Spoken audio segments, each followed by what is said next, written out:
Hello, my name is Tasheika Gentles, and I'm a student here at GCU. I am in Mrs. Jacobs' Social Justice for Educators class, and we are in week 3. I will be doing a video response for my week 3 assignment. I will first read the question and then follow with my response. Please follow along. Question 1. What does it mean to be a culturally competent educator? Cultural competence involves knowing your own culture, other cultures, and the impact of the culture with learning.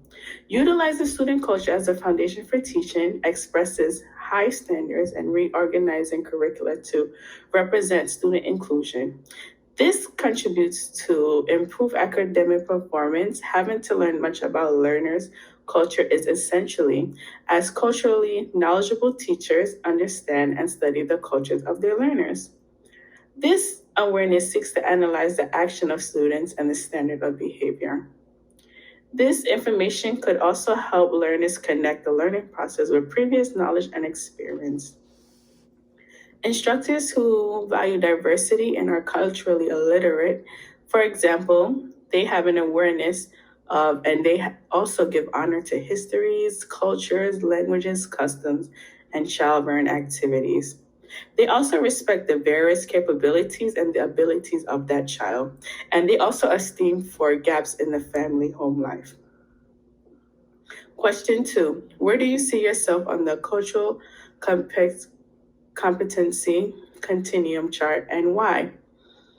Support your placement on the chart with your position regarding controversial culturally based issues that affect K-12 education. I see myself at level V of the cultural competence level. I like being in an environment with people from different backgrounds.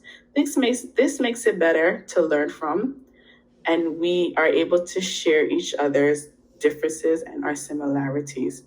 I have always wished to travel around the world. My desire is to meet new people that look different than me and people that look the same as me. I desire to learn new things and to learn and to just fill myself with new cultures. Learning new languages has always been also a hobby for me.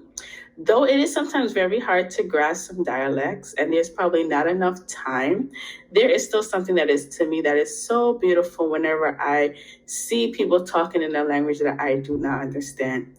This has oftentimes prompted me to do research, and I have seen it happen in school to where a barrier of language divides students. Oftentimes, when we have situations of bullying, we see that the students are always sharing a difference. It can be language, it can be culture, it can be dressing. I sometimes say because of the lack of the diversity and the lack of the cultural acceptance, students face this because of their difference. I feel like we should actively paint a positive picture so that students can come together culturally. I think that students should know that we are all created equal. It's just our culture and way of life that separates us. And we are to learn of each other and be familiarized with who we are, what we're made of, and where we're from. Question 3.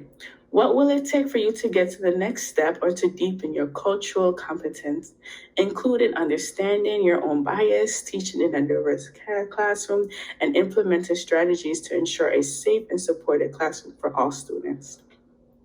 Since I am on level V, or level 5, and the continuum goes up to level 6, it indicates that there is something that I am not doing what I should do. The next level is characterized by a selflessness, compassion, authenticity, inclusiveness, constructive, and universalism. I have never hold culture in high esteem because I always think that do these things really matter? Should we identify ourselves with certain aspects? Can we not just do and behave the way we want without being linked to a particular group and being judged as individuals and not as a whole community, society, or a region?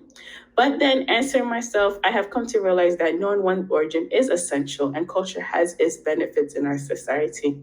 If I want to travel the world and appreciate its beauty, then I have to understand its uniqueness. I must be able to move to the next level, to gather enough information on the community's cultures, in the community, understand my students, set the stage for information exchange, which means that I will be sharing my culture, my beliefs, and my way of life. And I should also do adequate research on the cultural aspects of the community in which I work in. Next question. What are some specific resources and reading tools or trainings you might use to further your cultural competency as an educator? Explanations that educators could do to assist learning usually involve enhancing personal and social understandings of cultural differences. This is enhancing cultural competence and using cross-cultural instructional practices. The CROSS framework points out that the method of evaluating cultural competence takes place on a spectrum of 6 levels, which include cultural violence, cultural inadequacy, cultural indifference, cultural pre-competence, cultural aptitude, and cultural enterprise. The cultural mapping assessment tool, intercultural dynamics in the work environment. It is a 72-question online inventory that creates a profile along 12 dimensions of culture and how those dimensions affects the behavior. The assessment is embedded in a broad individual and organization development program. For me as an educator to develop the cultural competence skills that is required to effectively teach my students and to build a meaningful and honest relationship is that I will have to follow those practices. This will also prepare me for a global citizenship across the cultural divide with an excellent skills in communications. It can help me demonstrate good etiquette, and I'm also able to enjoy occasions, festivities, and food, and watch and listen to international colleagues and students. This will prepare me and this will set me on a great path to accepting cultures that are different from my own in a nice, personal, and acceptable manner. Next question. What would it look like to have a cultural inclusivity in your future classroom? In my future classroom, to establish a cultural inclusive classroom cultures, both instructors and learners will be developing interactions with each other. As a teacher, I will demonstrate a sincere compassion and understanding to my students by keeping them responsible and keeping myself responsible and praising their outstanding deeds. I would make sure to let my students know that they are going to be rewarded for digging deeper, for being outside of the box, for accepting something that is not in their norm. And I will show them that they are valued and are more useful to reach out to their students. Attributes such as how learners are categorized, social skill services, including multidisciplinary teachers and assistive technology, will be easily observed. To effectively ensure inclusivity in my classroom, I will keep it personal and start by providing chances for learners to express their thoughts and their viewpoints, including several views pointing from a range of opinions on the subjects I will be teaching. Getting to know my students, watching for troublesome conclusions, and properly digesting and solving so that each student walk away feeling justified, valued, and honored. I would also show an example by respecting the difference of people, using kind words like, oh, we don't do it like this, or we're different in this way. I would make sure my term and my vocabulary and my verbs are used in a way that expresses differences but not a disagreement. I will also be even valuing the talent of my students so that they are even more willing to express their culture. Next question. How would you ensure you respect your students as individuals with different personal backgrounds and various skills, abilities, perspectives, talents, and interests that do not align with your spiritual beliefs and morals? To ensure that I respect students and individuals with different aspects, I will need outstanding leadership skills. I would need to be flexible and I would need to stay calm even when under pressure and even when I am asked tough questions that may go against what I believe and what I stand for.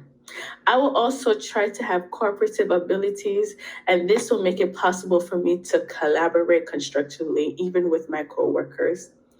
I would create thinking and communication skills and know that they are essential when I will be preparing lessons to inspire and to engage even my students. One way for me to honor the cultural differences that will be in my classroom is by encouraging students from various cultures to be experts because they know what they believe in. They live in the culture. I will never dictate to a student what their culture means or what their culture stands for.